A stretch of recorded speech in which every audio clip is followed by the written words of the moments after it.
Assalamualaikum warahmatullahi wabarakatuh. Salam sejahtera bagi kita semua. Shalom, Om Swastiastu, Namo Buddhaya, salam kebajikan. Perkenalkan, saya Isnaini Ramadan, Widya Iswara Muda, Badan Pengembangan Sumber Daya Manusia Daerah Provinsi Sulawesi Tengah. Kali ini izinkan saya untuk menyampaikan strategi pembelajaran manajemen risiko bagi pejabat administrator aparatur sipil negara, disajikan pada workshop e-learning kepemimpinan administrator Lembaga Administrasi Negara tahun 2020. Berikut strateginya.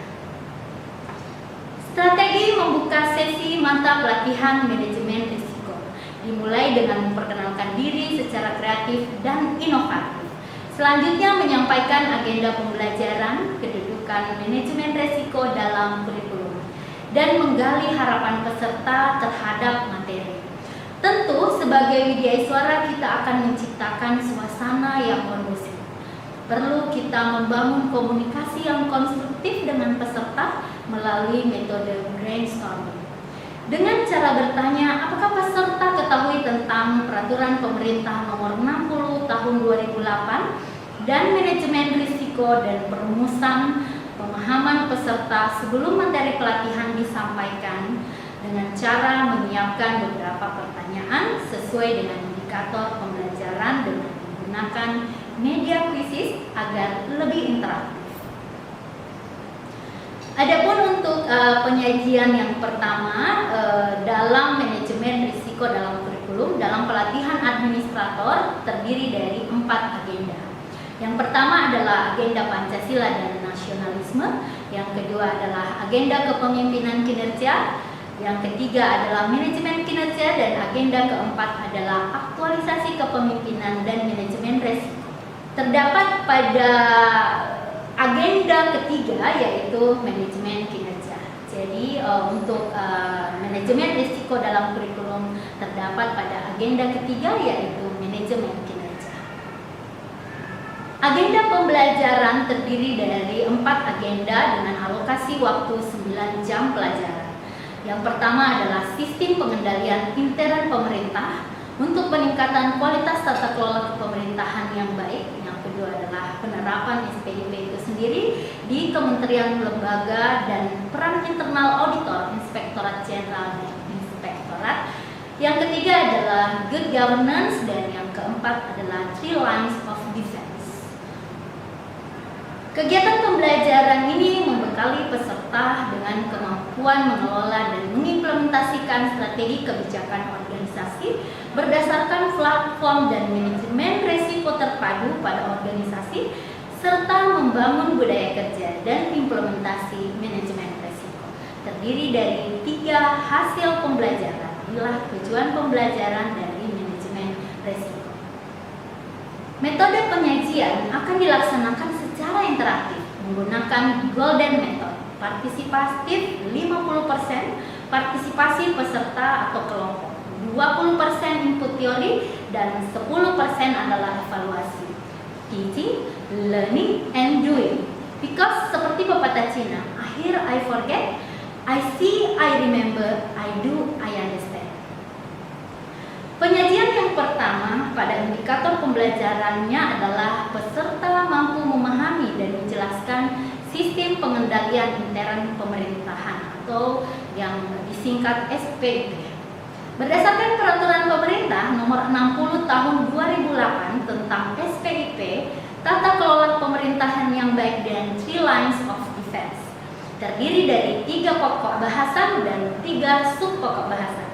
Seperti dijelaskan pada sesi pembukaan bahwa perlu dilakukan brainstorming arti penting dari SPIP berdasarkan peraturan pemerintah nomor 60 tahun 2008 tentang sistem pengendalian intern pemerintah.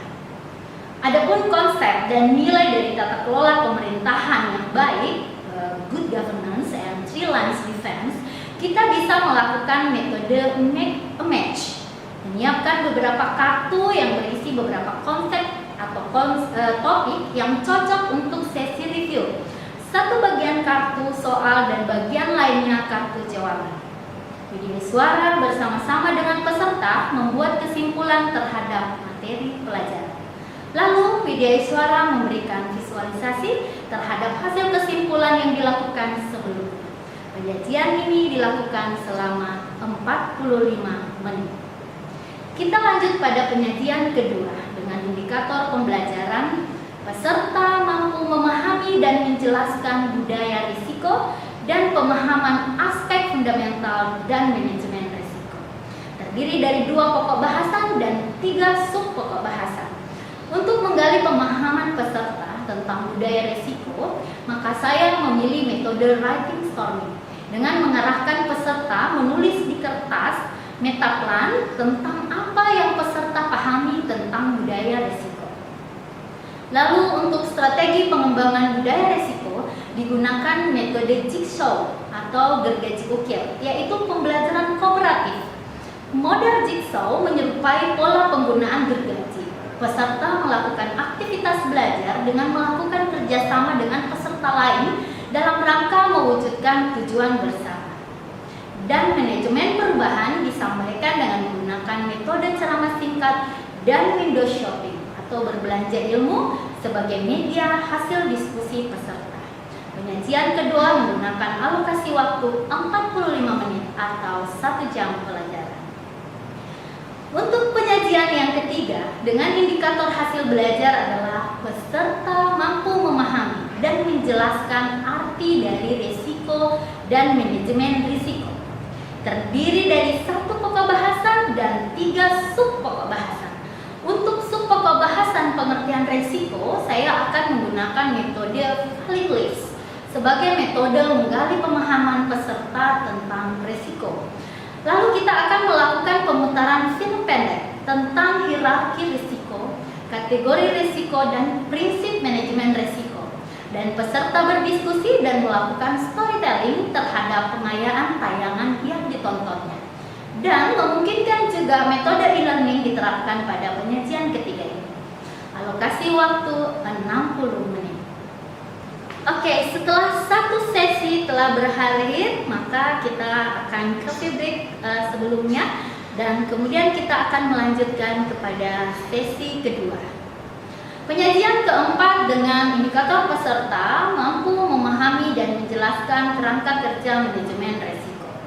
Pada Februari 2018, Organisasi Standar Internasional ISO menerbitkan ISO 31000-2018 tentang Risk Management Guidelines.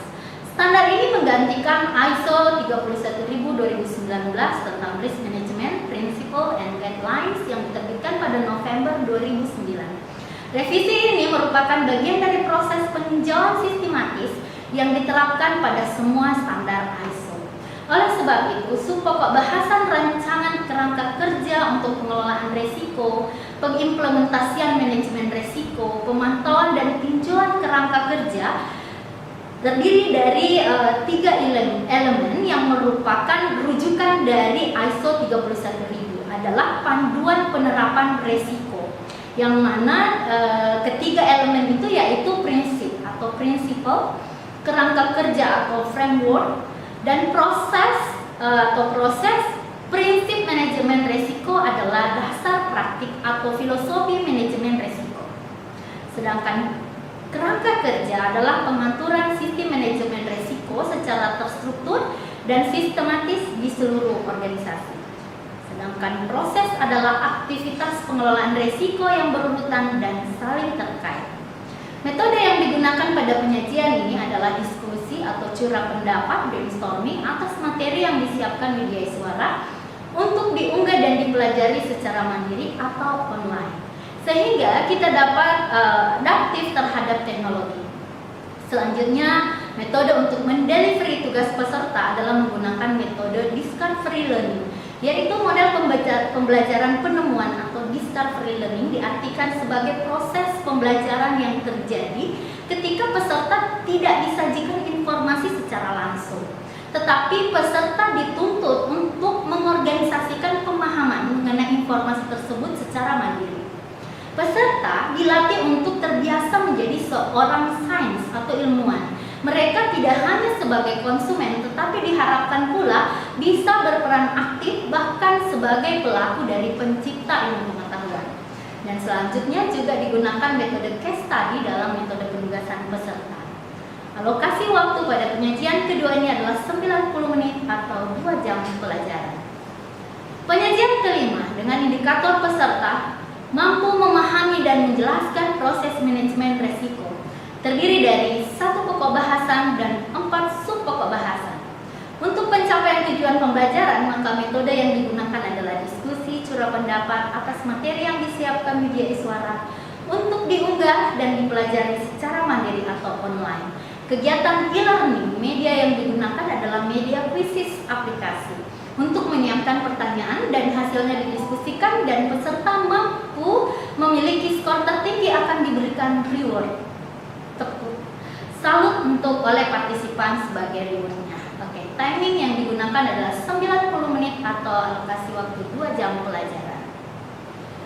Untuk penyajian yang terakhir adalah penyajian ke-6, memiliki alokasi waktu 75 menit atau kurang lebih 1,5 jam pelajaran. Indikator hasil belajarnya adalah peserta mampu memahami dan menjelaskan tentang konflik, manajemen konflik, dan manajemen risiko. Atas konflik terdiri dari 3 pokok bahasan dan 3 sub pokok bahasan. Metode yang digunakan dalam mendelivery tugas peserta untuk menjelaskan pengertian konflik menggunakan BASDRI. Manajemen konflik dengan menggunakan metode case study, dan manajemen konflik menggunakan mind mapping. Oke, untuk sesi penutup kita akan membuat rangkuman besar bersama dengan peserta, melakukan evaluasi pembelajaran secara umum, menutup acara dengan menyampaikan quote penutup, ucapkan terima kasih dan apresiasi kepada peserta dengan bijak. Kuisis evaluasi klasik tanya jawab digunakan sebagai metode untuk melakukan evaluasi. Sebagai quote yang untuk menutup sesi penutup ini, saya sampaikan bahwa hampir tak ada respon risiko yang efektif pada waktu yang sempit.